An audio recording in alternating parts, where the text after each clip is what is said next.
Olona mahery 5 amin'ny tanàna Antananarivo Mahajanga ary Toliary no isitraka ny Water and Development Alliance na WADA dedikasa hanatsarana ny fahazoana rano madio sy fidiovana ho an'ny olona izay farombonany The Coca-Cola Foundation sy ny Usaid.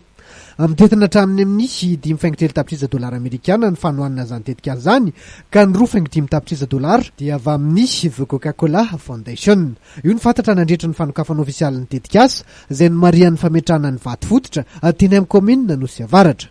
Anana ny toerana izay anaovan'ny tetikasa ny asa zany dia miankina be da be amin'ny filana izay misy eny an-toerana. Zany hoe niarahan-jery niaraka tamin'ny ministera, niarahan-jery niaraka tamin'ny tontolo andraikitra maro zany hoe aiza ny tena betsaka ny olona tsy mbola manana accès amin'ny resaka rano zany, na aiza ny sekoly tsy manana mihitsy ohatra na accès ny rano na mba toeram-pidiovana zavatra ohatr'izany zany.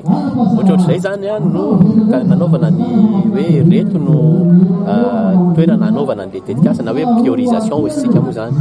Nilaza Andriamatoa Julius Samba talehan'ny Coca-Cola aty Afrika afovoany sy ato amin'ny ranomasimbe indianina fa tao anatin'ny 10 taona dia niara-niasa tamin'ny WhatsApp sy ny jirama izay mpamatsy rano sy jiro eto Madagasikara ny Coca-Cola mba ahafahan'ny kaominina Valamboafila teto toerana mahazo rano fisotro madio.